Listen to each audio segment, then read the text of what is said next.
السلام علیکم ورحمۃ اللہ وبرکاتہ۔ بسم اللہ الرحمن الرحیم۔ پروگرام چھوٹا عمل بڑا ثواب میں ہوں آپ کا میزبان حافظ ہشام الہی دھیر۔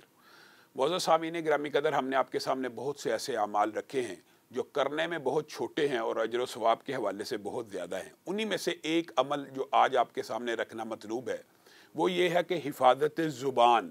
انسان اپنی زبان کو ویسے چلائے جیسے اللہ رب العزت نے حکم دیا ہے، تو اس کے بدلے میں اللہ رب العزت کیا اجر و ثواب دیتے ہیں۔ وَهَدَيْنَاهُ النَّجْدَيْنِ، اللہ تعالیٰ نے کلام حمید میں خود ارشاد فرمایا کہ ہم نے دو راستے عطا فرما دیے ہیں، لسان و شفتین بھی دیے ہیں، یعنی ہونٹ بھی دیے ہیں، زبان بھی دی ہے۔ اور یہ بات یاد رکھیے کہ جتنے نیکی کے اعمال ہیں وہ بھی زبان سے ہوتے ہیں، اور جتنے لڑائی جھگڑے کے کام ہوتے ہیں وہ بھی زبان سے ہوتے ہیں۔ کہنے کو یہ ایک صرف جسم کا حصہ ہے، لیکن نبی کریم صلی اللہ علیہ وسلم نے ارشاد فرمایا جو کوئی شخص مجھے اس زبان کی گارنٹی دے، اس حدیث کے اندر دوسرا لفظ شرمگاہ کا بھی موجود ہے کہ دو ان چیزوں کی جو بندہ مجھے گارنٹی دیتا ہے میں اس کو قیامت کے دن جنت کی گارنٹی دیتا ہوں۔ گویا زبان ایک ایسی چیز ہے جس کے صحیح استعمال سے انسان کے لیے جنت کا راستہ آسان ہو جاتا ہے، اور زبان ہی کی وجہ سے انسان جہنم کے گڑھے میں گر جاتا ہے۔ یہ بھی حدیث موجود ہے کہ انسان جنت کے بہت قریب ہو جاتا ہے، یہاں تک کہ اس کی زبان سے ایسا کلمہ نکلتا ہے کہ وہ جہنم میں جا پڑتا ہے، اور انسان جہنم کے قریب ہوتا ہے، ایسا کلمہ نکلتا ہے انسان جنت میں چلا جاتا ہے۔ آپ نے دیکھا ہوگا کہ یہ جتنے بھی عبادات کے اعمال ہیں ان کے اندر بھی پہلی جو اسلام کا بنیادی رکن ہے کہ گواہی دینا، وہ بھی انسان کی زبان سے ہے، اگرچہ اس کا اقرار دل سے ہونا ضروری ہے۔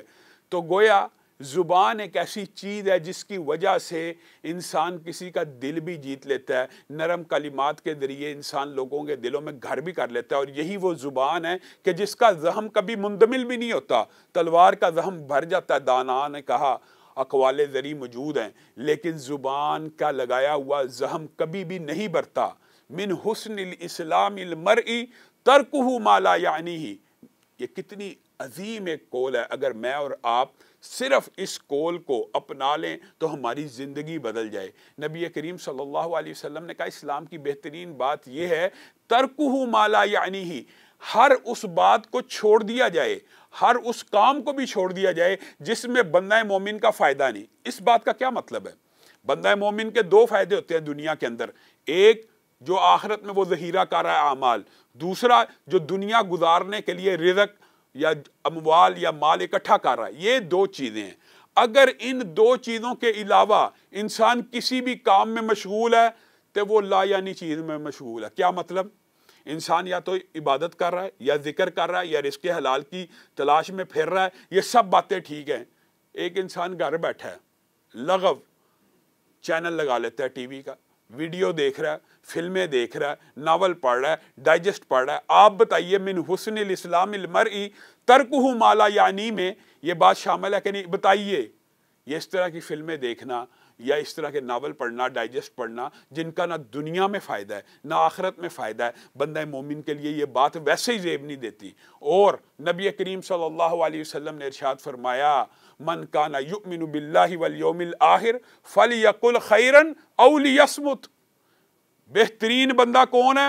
جو بندہ اللہ پر اور آخرت پہ ایمان لے کے آتا ہے، اور جو بندہ آخرت پر اللہ پہ ایمان لے کے آئے اس کو کیا چاہیے؟ وہ یا اچھی بات کرے یا خاموش رہے۔ اگر ہم اس کو انگلش محاورے میں یوز کریں تو اس کا مطلب یہ شٹ اپ کال ہے کہ یا انسان کے منہ سے ہمیشہ اچھی بات نکلے یا انسان خاموش رہے۔ انسان کے منہ سے کوئی لغو بات نکلنی ہی نہیں چاہیے۔ یہ اگر کلیہ انسان اپنی زندگی میں اپنا لے تو یقین مانیے بہت سے لڑائی جھگڑے، بہت سے فتنوں سے انسان بچ جائے۔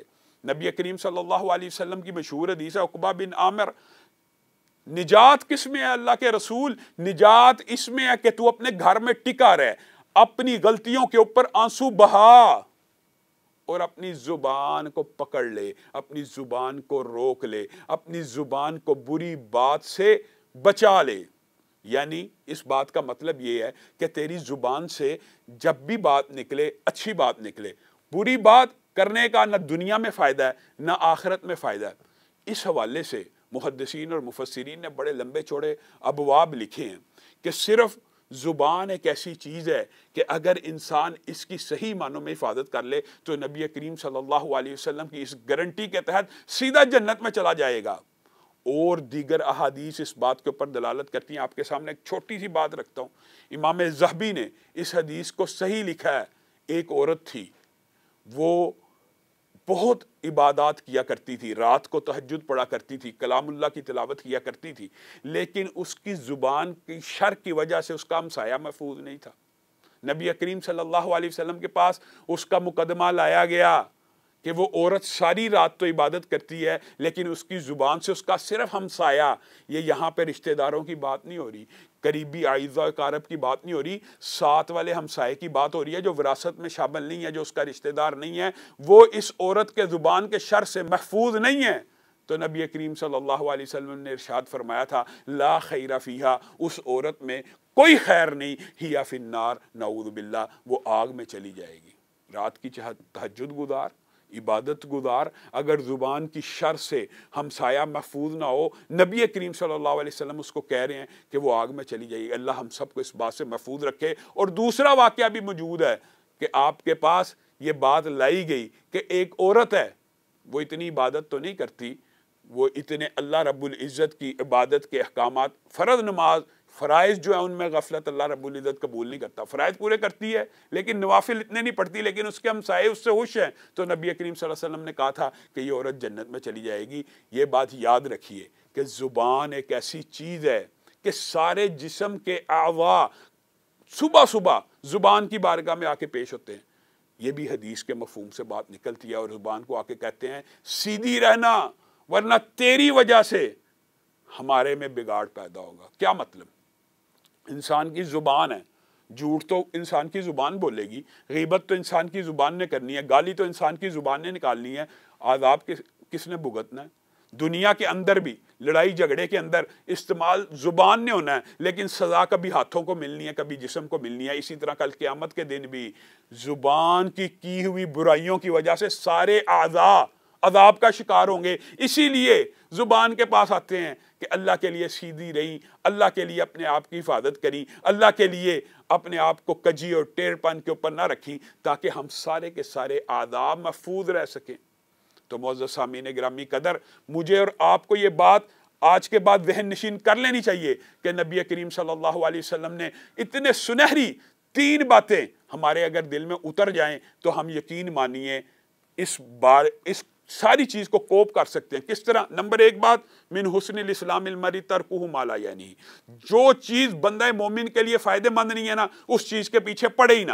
ہاں، دنیا کا فائدہ نظر آ رہا ہے اس کے پیچھے پڑھ لے، آخرت کا فائدہ نظر آ رہا ہے اس کے پیچھے پڑ جائے۔ اور دوسری بات، من کان یؤمن باللہ والیوم الاخر، جو اللہ اور آخرت پہ ایمان رکھتا ہے، فلیقل خیرا، یا وہ اچھی بات کہ یا وہ خاموش رہے۔ اور تیسری بات یہ جو عقبہ بن عامر کو کی ہے کہ اس زبان کو روک کے رکھ، اس زبان کو روک کے رکھ۔ اور اسی بات کو نبی کریم صلی اللہ علیہ وسلم نے آگے بھی یوں بیان کیا تھا، کیا تجھے میں یہ نہ بتلاؤں کہ انسان کو سب سے زیادہ نیکیوں کی جڑ، یہ حضرت معاذ کی مشہور حدیث ہے کہ نیکیوں کی جڑ نہ بتلاؤں؟ جی اللہ کے رسول، نیکیوں کی جڑ بتلائیے۔ نیکیوں کی جڑ یہ ہے کہ تو اپنی زبان کی حفاظت کر۔ اگر تو اپنی زبان کی حفاظت کرے گا تو محفوظ ہو جائے گا۔ تو حضرت معاذ نے یہ بھی سوال پوچھ لیا تھا اللہ کے رسول سے، کیا زبان کی وجہ سے بھی لوگ پکڑے جائیں گے؟ نبی کریم صلی اللہ علیہ وسلم نے کہا، جہنم اس زبان کے وبال کی وجہ سے بھری پڑی ہوگی۔ تجھے اندازہ نہیں ہے کہ جہنم اس زبان کے وبال سے بھری پڑی ہوگی۔ تو معزز سامعین گرامی قدر، مجھے اور آپ کو یہ بات چاہیے کہ ہم زبان کی حفاظت اس طرح کریں جس طرح رسول اللہ صلی اللہ علیہ وسلم مجھ سے اور آپ سے چاہتے ہیں۔ اگر میں اور آپ زبان صرف نیکی کے کام میں استعمال کریں گے، آپ صرف ایک بات یہ غور کیجئے گا، یہ زبان اللہ کی اتنی بڑی نعمت ہے، اس سے انسان چکھتا بھی ہے، اس کے اندر ذائقے بھی ہوتے ہیں۔ خدا نہ خواستہ زبان کی ایک چھوٹی سی بیماری انسان کو لگ جائے نا، لعاب پیدا، جس کو ہم تھوک کہتے ہیں، جس سے ہم کراہت محسوس کرتے ہیں، وہ بھی اگر زبان پہ پیدا نہ ہوتا، زبان چپک جاتی ہے۔ اور ہر وقت پانی ساتھ رکھ کے، ایسی بیماریاں، اللہ رب العزت ہم سب کو ان بیماریوں سے محفوظ رکھے اور ہمیں زبان کو اس رستے پہ استعمال کرنے کی توفیق دے جو اللہ نے اور اس کے رسول نے بتایا ہے۔ معزز سامعین گرامی قدر، زبان کے حوالے سے بہت سی باتیں ہم آپ کے سامنے رکھنا چاہتے ہیں۔ یہ زبان ہی ہے جو انسان کو سچ بولنے کے اوپر مجبور کرتی ہے، یہ زبان ہی ہے جو جھوٹ بولنے پہ مجبور کرتی ہے۔ لیکن میرا اور آپ کا طرز عمل کیا ہونا چاہیے، انشاءاللہ اس حوالے سے ہم اپنی بات کو آگے رکھیں گے۔ نبی کریم صلی اللہ علیہ وسلم نے یہ باتیں صحابہ کو بتلا دی ہیں کہ جو بندہ زبان کی حفاظت کرتا ہے وہ محفوظ رہ جاتا ہے۔ بندہ اس وقت تک مومن نہیں ہو سکتا جب تک اس کا دل راہ راست پہ نہ آ جائے، اور اس کا دل اس وقت تک راہ راست پہ نہیں آتا جب تک اس کی زبان سیدھی نہ ہو جائے۔ یہ ایک آبویس سی بات ہے۔ ظاہر پہلے انسان کا جو بیرونی جوارے ہیں ان کے اوپر نیکیوں کا اثر ہونا چاہیے، پھر نیکیوں کا اثر دل کے اندر اترتا ہے۔ یہ ممکن ہے کہ انسان کی زبان غیبت کر رہی ہو، جھوٹ بول رہی ہو، دھوکہ کر رہی ہو، وعدہ خلافی کر رہی ہو، بہتان لگا رہی ہو، جھوٹی گواہی دے رہی ہو، اور دل کے اندر ایمان آ جائے؟ یہ ممکن نہیں ہے۔ اس لیے یہ حدیث بڑی اہم ہے کہ دل اس وقت تک درست نہیں ہوتا جب تک زبان درست نہیں ہو جاتی۔ یاد رکھیے، ہر نیکی یہ صرف سچائی کی بات نہیں ہے، یہ اس کو اگر وسیع آپ سپیکٹرم میں دیکھیں تو آپ کو اندازہ ہوگا ہر نیکی دل کے اندر ایک سفید نقطہ پیدا کرتی ہے۔ یہ حدیث آپ نے سنی ہوگی کہ نبی کریم صلی اللہ علیہ وسلم نے کہا یہاں تک کہ نیکیاں انسان کرتا رہتا ہے، اس کا دل سارے کا سارا نور کا بن جاتا ہے، روشنی کا ایک گولا بن جاتا ہے، پھر جوارے سے بھی نور نکلتا ہے۔ یہ ایک لمبا چوڑا باب ہے۔ ہر انسان کل قیامت کے دن اپنے نور کے ذریعے چلے گا، اسی کی روشنی میں چلے گا۔ یہ نور جو کل قیامت کے دن، جس دن کوئی سورج ستارے چاند کچھ بھی نہیں ہونا، روشنی کا کوئی منبع نہیں ہونا، نورہم یسعی بین ایدیہم و بایمانہم، اپنے ہی نور سے دوڑے ہوں گے، دائیں بائیں روشنی ہوگی۔ اور یہ احادیث بھی ملتی ہیں کہ سورۃ کہف پڑھ لینے سے انسان کے لیے ایسا نور پیدا ہوتا ہے جو مکہ تک جاتا ہے۔ تو اسی دنیا کے اندر سے جو نور اکٹھا کرنا ہے، اس کے لیے سب سے بہترین چیز کیا؟ زبان۔ آپ بتائیے، نیکیوں کے جتنے اعمال ہیں، ذکر ہو، قرآن ہو، تلاوت ہو، نماز ہو، سب سے زیادہ ان کا تعلق کس سے ہے؟ زبان کے ساتھ۔ تو گویا زبان کو اگر آپ نیکیوں کے کام میں لگائیں گے، نہ صرف آپ کے جسم کی حفاظت ہوگی، دل کی حفاظت ہوگی، ایمان کی بھی حفاظت ہوگی، نور کے حصار آپ کے ارد گرد بنیں گے۔ اور ان کا کیا فائدہ ہوتا ہے؟ وہ حفاظتی حصار ہوتے ہیں، پھر برائیاں، مشکلات، مصیبتیں، وبائیں، تکالیف انسان کے پاس آنے سے رک جاتی ہیں۔ اور اگر خدا نہ خواستہ دوسری طرف دیکھا جائے، یہ بھی جیسے یہ باب ایک بڑا لمبا چوڑا طویل باب ہے کہ کل قیامت کے دن اس کے نور کی کیا کیا کیفیات ہوں گی، اس طرح معاذ اللہ جو بندہ اس زبان کو برائی میں استعمال کرتا ہے، اس کے دل کے اوپر سیاہ نقطہ بنتا ہے، دل سیاہ ہو جاتا ہے۔ اللہ رب العزت نے کئی قرآن پاک میں کہا دل کے اوپر پردہ آ گیا، دل کالے ہو گئے، یہاں تک کہ دل اندھے ہو گئے۔ یہ بھی قرآن پاک کے اندر موجود ہے کہ حقیقی اندھا پن آنکھوں کا اندھا پن نہیں ہے، دل کا اندھا پن ہے۔ پھر ختم اللہ کا ذکر بھی ہے، یعنی دلوں کے اوپر مہر لگ جاتی ہے۔ کیوں؟ یہ ساری کی ساری وجوہات دیگر بھی ہوتی ہیں، دیگر برائیاں بھی ہیں، لیکن ان میں جو سب سے بنیادی چیز ہے وہ انسان کی زبان ہے۔ نبی کریم صلی اللہ علیہ وسلم نے کہا وَقُولُوا، قرآن پاک کی بھی آیت موجود ہے، نبی کریم صلی اللہ علیہ وسلم کے فرامین بھی موجود ہیں نرمی کے حوالے سے، وَقُولُوا لِلنَّاسِ حُسْنًا، لوگوں کے ساتھ اچھی بات کرو۔ اچھی بات سے قبل بھی اگر ہم دیکھیں تو نبی کریم صلی اللہ علیہ وسلم نے نرم بات کا بھی حکم دیا ہے، اور قرآن پاک میں بھی یہ بات موجود ہے کہ فرعون کے پاس جاؤ فَقُولَا لَهُ قَوْلًا لَيِّنًا، وہ فرعون جو کیا کہتا تھا، آنا ربکم الاعلیٰ، میں رب اکبر ہوں، میں تم سب کا رب ہوں، ربکم الاعلیٰ، اس کے ساتھ اگر اللہ حکم دے رہا ہے قول لین، قول نرم، نرم انداز میں، کن کو حکم دے رہا ہے؟ دو نبیوں کو، دو پیغمبروں کو، دو رسولوں کو، موسیٰ اور ہارون کو، کہ جاؤ اس سے نرم لہجے میں بات کرنا، شاید وہ اس کی اصلاح ہو جائے، شاید وہ ہدایت پکڑ جائے۔ اتمام حجت اللہ نے کر دیا، اللہ نے کتابت تقدیر میں جو لکھا تھا ان کو معلوم تو تھا، لیکن دنیا کے اندر اللہ نے پھر بھی یہی حکم نازل کیا، اس سے جا کے نرم لہجے میں بات کرنی ہے۔ آپ یہاں پہ رکیے، غور کیجئے، ایک بات سمجھ لیجئے، اگر فرعون کے ساتھ قول لین ہے جو ربکم الاعلیٰ کہہ رہا ہے، تو جو بندہ سبحانہ ربی الاعلیٰ کہتا ہے، ہر سجدے کے اندر سبحانہ ربی الاعلیٰ کہتا ہے، اس کے ساتھ نرمی کا کیسا کول ہونا چاہیے۔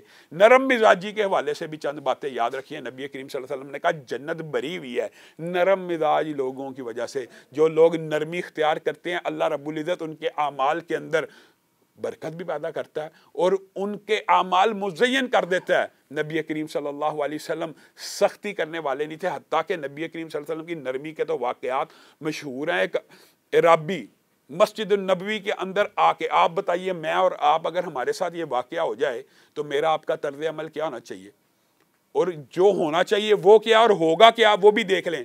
مسجد کے اندر، آپ کی اور میری مسجد کے اندر کوئی بندہ آ کے طہارت نہ کرے بلکہ وہ وہاں پہ قضاء حاجت کے لیے بیٹھ جائے، آپ کا اور میرا طرز عمل کیا ہوگا؟ اسی طرح اعرابی کسی عام مسجد میں نہیں، مسجد النبوی کے اندر آ کے قضاء حاجت کر رہا ہے، صحابہ مارنے کے لیے دوڑے ہیں، نبی کریم صلی اللہ علیہ وسلم نے کہا نہیں نہیں، ہرگز نہیں، اس کو پہلے اس کے کام سے فارغ ہونے دو۔ پھر اس کو پیار سے بلایا اور کہا یہ اللہ کی مساجد ہوتی ہیں، یہ اللہ رب العزت کی مسجدیں ہیں، یہ اللہ کے گھر ہیں، یہ اس لیے نہیں بنائے گئے کہ یہاں پہ تم رفع حاجت کرو، یہ اس لیے کہ یہاں پہ آ کے سجدے کیے جائیں، اپنی ناکوں کو رگڑا جائے، اللہ کے سامنے رکوع کیے جائیں تاکہ رب راضی ہو جائے۔ بات سمجھ آ گئی؟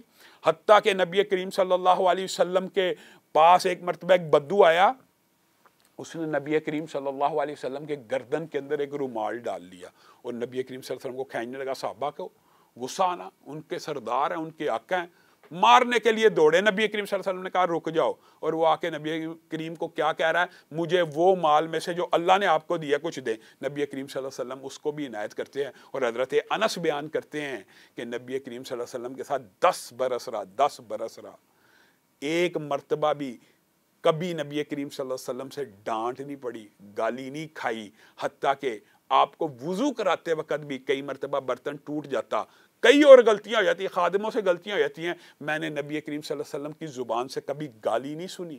نبی کریم صلی اللہ علیہ وسلم نے اپنی زندگی میں، امی عائشہ بیان کرتی ہیں، نہ کسی بشر کو، نہ کسی مخلوق کو کبھی زندگی میں حتیٰ کہ سواری کو بھی گالی نہیں دی۔ اور اسی لیے نبی کریم صلی اللہ علیہ وسلم نے کہا جب بندہ گر جاتا ہے یا ٹھوکر لگ جاتی ہے اور اس کے منہ سے شیطان کو بھی گالی نکل جائے نا، ابلیس کو، کہ بیڑا غرق ہو شیطان کا، میں گر گیا، تو شیطان پھول کے کپا ہو جاتا ہے خوشی سے کہ اس نے اپنے اوپر میرا تسلط قبول کر لیا ہے۔ اور اگر زبان سے صرف بسم اللہ نکل جائے، زبان سے صرف بسم اللہ نکل جائے کہ اللہ کی وجہ، اللہ کے نام کے ساتھ گرا ہوں، اللہ کے نام سے میں اٹھ رہا ہوں، تو اس کا بدلہ کیا ہوتا ہے؟ شیطان ذلیل و خوار ہو جاتا ہے، وہ خاک آلود ہو جاتا ہے، بھاگ جاتا ہے۔ تو مجھے اور آپ کو نرم مزاجی بھی بنیادی طور پہ یہ بھی ایک دل کی کیفیت کا نام ہے، لیکن قول لین قول معروف خیر من صدقہ، اللہ کہہ رہا ہے کہ جو اچھی بات ہے نا، جس کے ساتھ لوگوں کے دلوں کے اوپر مرہم رکھی جائے، یا لوگوں کی یعنی پرسہ دیا جائے، ان کو تسلی دی جائے، ان کو تشفی دی جائے، ان کو مطمئن کیا جائے، قول معروف خیر من صدقہ، جو قول معروف ہے وہ صدقے سے بھی بہتر ہے۔ اور صدقے کی فضیلت آپ کو پتا ہے کہ 1 روپیہ خرچ کرنے کا مطلب یہ ہے 70 سرکش شیاطین کا جبڑا توڑنا، یہ صدقے سے بہتر ہے۔ اسی لیے حضرت ابو بکر، کئی مرتبہ یہ واقعات آتے ہیں، کئی روایات کے جو ہیں سندیں ان میں ضعف موجود ہے، لیکن حضرت ابو بکر اپنی زبان کو کھینچا کرتے تھے اور کہا کرتے تھے کہ تو درست رہے گی تو میرے سارے اعمال درست ہو جائیں گے۔ جیسے سارے آزاد زبان کی بارگاہ میں پیش ہوتے ہیں، اس طرح زبان کی جب بندہ حفاظت کا عہد کرتا ہے تو زبان سے پھر سچائی نکلتی ہے، پھر نور پیدا ہوتا ہے، پھر اعمال۔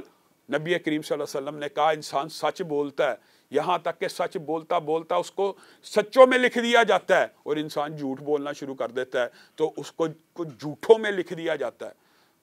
گویا جب انسان سچ بولتا رہتا ہے نا، اس کا ایمان پختہ ہو جاتا ہے، جب وہ جھوٹ بولتا رہتا ہے اس کا ایمان ضائع ہو جاتا ہے۔ نبی کریم صلی اللہ علیہ وسلم نے کہا جھوٹ اتنی بڑی برائی ہے کہ جب کوئی بندہ صرف جھوٹ بولتا ہے نا، فرشتے یہ جو نیکیوں کے انسان کے ساتھ مقرر ہیں، یا جو بھی فرشتے اللہ رب العزت نے انسان کے مختلف اعمال کو کور کرنے کے لیے، انسان کی پروٹیکشن کے لیے بنائے ہیں، صرف جھوٹ بولتا ہے نا، وہ فرشتے اس جھوٹ کی بدبو سے 1 میل دور بھاگ جاتے ہیں۔